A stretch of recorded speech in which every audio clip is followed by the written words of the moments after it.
decíamos al comienzo de este tiempo activo, el amor en las personas mayores parece a veces que es un tema de tabú. Y para sacar algunos mitos, estamos recibiendo en este caso a Bruno Ferreira, quien es psicólogo y sexólogo, tiene un posgrado en género y tiene un doctorado también en psicología y trabaja en investigación con personas adultas mayores. Bruno, un placer que estés con nosotros. Bueno, ¿qué tal, Pilar? Bueno, antes que nada quisiera mandarle un saludo a todos los televidentes y las televidentes, muy en especial a los adultas mayores que nos estén mirando. Si bien un poco como tú adelantaste antes, los temas que vamos a abordar no tienen que ver solamente con la adultez mayor, creo que son temas a los cuales no escapamos ninguna de las personas, sobre todo en este país, ¿no? Como ese tema de los mitos, prejuicios, todo lo que tengo con los tabúes en torno a la sexualidad. Es verdad, pero se suman también los mitos que hay con respecto a las personas mayores, entonces a veces se hace un cóctel explosivo. Exacto. Para arrancar, ¿cómo puede vivir a veces las personas mayores esa afectividad y esa sexualidad, ¿no? Que a veces los más jóvenes preferimos ignorar, parece como que no existiera? Bien, una cosa interesante es que el fenómeno de la adultez mayor como tal, bueno, obviamente los movimientos, los flujos poblacionales han hecho que cambie mucho la demografía de este país y de todos los países, sobre todo en Occidente, pero convengamos que la adultez mayor, digamos, es decir, más allá de los 65 o 70 años, es un fenómeno relativamente nuevo. Claro. Fijémonos que, por ejemplo, a comienzos del siglo XX, la esperanza de vida entre 55 y 60 años, la expectativa de vida en este país. A comienzos del siglo XIX era algo así como 50 años, en la Edad Media era 35 años, es decir, ¿cómo no? Poco a poco, digamos, se va extendiendo la expectativa de vida. Y con eso, bueno... Claro, y en este siglo son más de 20 años que estamos viviendo. En este siglo, sí, fijémonos que, claro, justamente, en el 1900 lo empezamos con 60 años y ahora ya estamos en 70, prácticamente 76 años, 79 años en las mujeres y 72, 73 en los varones más o menos. Eso implica, digamos, una sobrevida de 2, 3 décadas, que bueno, que hasta hace poco menos de un siglo no... existía, sí, pero no a nivel general, digamos, eran solo casos más puntuales. Y eso implica también habitar, digamos, y darle contenidos a esa etapa, digamos, a esas décadas que, bueno, que obviamente antes no se tenían.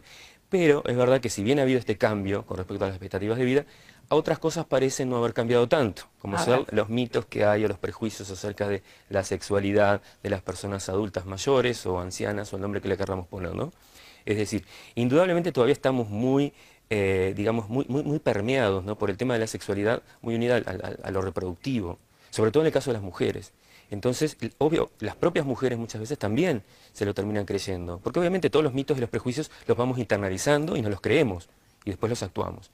Entonces, se tiende a pensar que, bueno, que una mujer después de llegar a la menopausia, digamos, justamente, después de todo lo que es bueno, que ya supuestamente ya crió a los hijos, ya superó la etapa, digamos, reproductiva. Entonces, a partir de ahí, todo lo que se llama el climaterio, bueno, hasta llegar a la menopausia, se supone que a partir de ahí, bueno, ya no tendría relaciones sexuales, o por lo menos no tendría el mismo deseo sexual, cuando en realidad son cosas totalmente diferentes. Es decir, por un lado tenemos la función reproductiva de la sexualidad, que obviamente hay gente que se reproduce, hay gente que no se reproduce, hay gente que tiene hijos, otra que no quiere, otra que no puede, etc. Y por otro lado está la función erótica de la sexualidad, que obviamente no tiene que ver para nada con la reproducción, que es aquella que, bueno, digamos, tiene más peso en nuestra cultura, porque, bueno, la gente tiene relaciones sexuales para tener hijos unas pocas veces en su vida, mientras que relaciones sexuales con una función de comunicación, de contacto con el otro, o con la otra persona, digamos, las mantiene durante, bueno, gran parte de su vida, ¿no? Mucho más que por una función reproductiva. Claro, ahora se me asoma cuando tú decías de las mujeres, ¿no?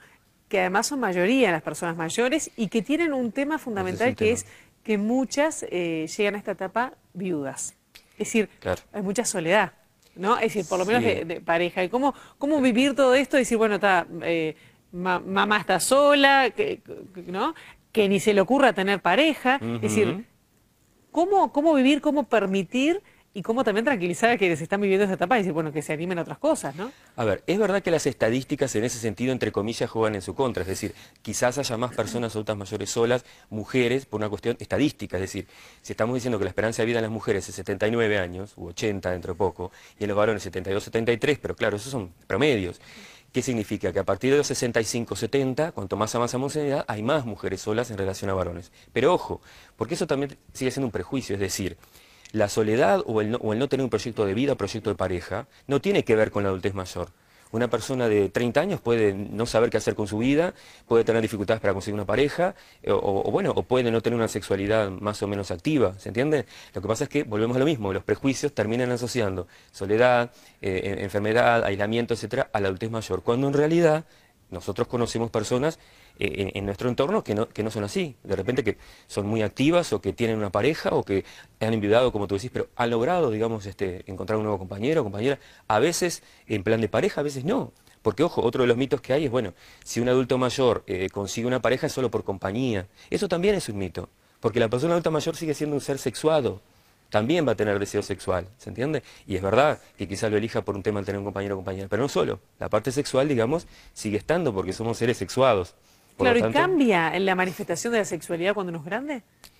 bueno, volvemos a lo mismo. Yo en el tema de las estadísticas mucho no creo. Yo creo que las estadísticas marcan tendencias, ¿no? Nos permiten un poquito como pensar o ver eso, algunas tendencias. Pero creo que tenemos que complejizar un poquito más, ¿es verdad? Y tiene mucho que ver cómo la persona viva su sexualidad de adulto mayor con cómo la vivió de adolescente, de joven, de adulto, ¿se entiende? Es decir, más allá de la etapa evolutiva, si una persona vivió su sexualidad de una forma más, digamos, más libre con respecto a tabúes o a mitos, o si la vivió más pegada a todo lo que tiene que ver con la función reproductiva, o si se sintió más libre o menos libre, evidentemente que eso que sintió a los 30 la va a acompañar a los 70 o 80 o 90 o 65, ¿se entiende?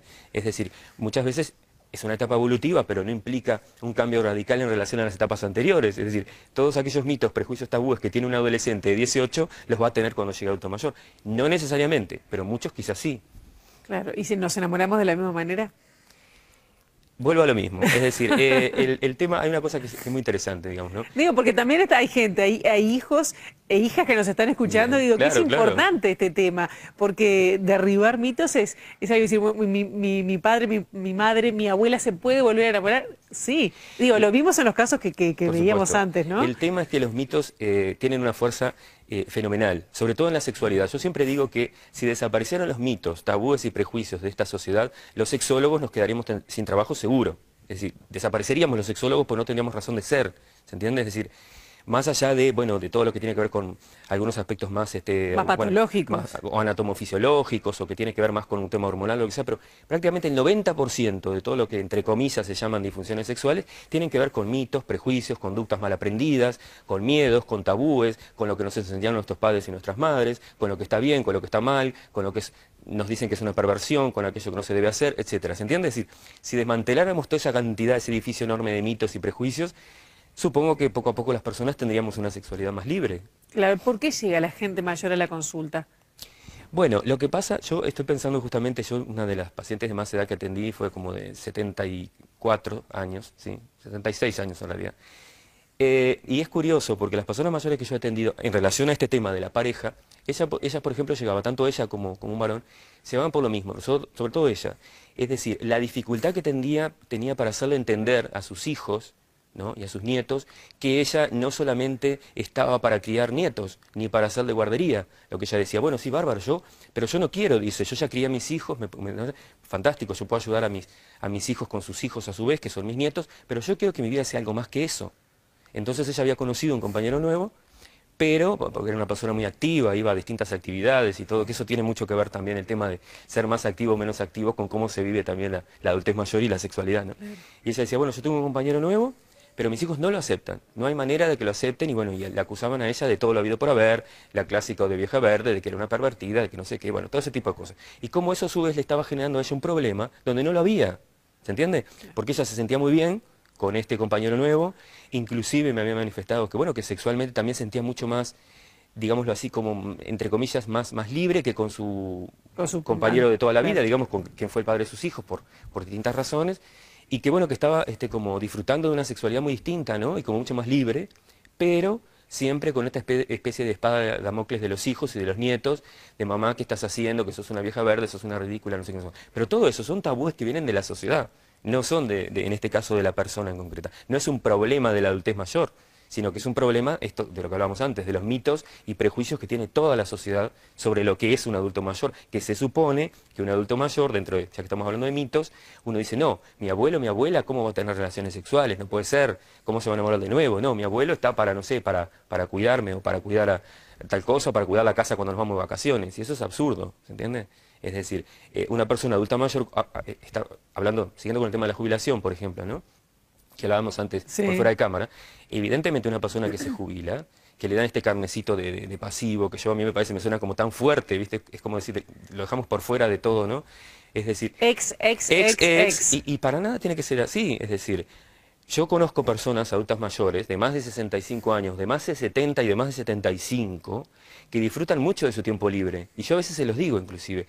Es envidiable en el sentido de que ya no tienen que preocuparse por trabajar, no tienen que preocuparse por criar hijos, en fin, un montón de preocupaciones ya no las tienen. Tienen otras, estamos de acuerdo. Pero digo, es una etapa como para también, yo eso lo he insistido mucho, yo he tenido que entrevistar, o bueno, consultas puntuales, personas hasta de 90 años. Me acuerdo de hablarlo inclusive con una persona de 90 años que tenía un proyecto de vida.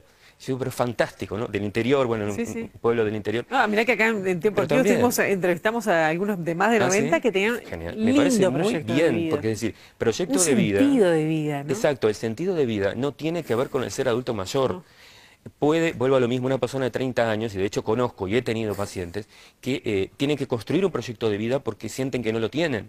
¿Se entiende? Pero la sociedad, digamos, coloca esta especie de no proyecto, de no vida sobre el adultez mayor, cuando en realidad no tiene que ver en sí con una etapa evolutiva como la adultez mayor. Tiene que ver con prejuicios sociales. Claro, y también me imagino, a ver, bueno, decime que es otro mito, pero digo, me imagino que también influye en las personas mayores el tema de la imagen del cuerpo. Me miro al espejo y también cambia.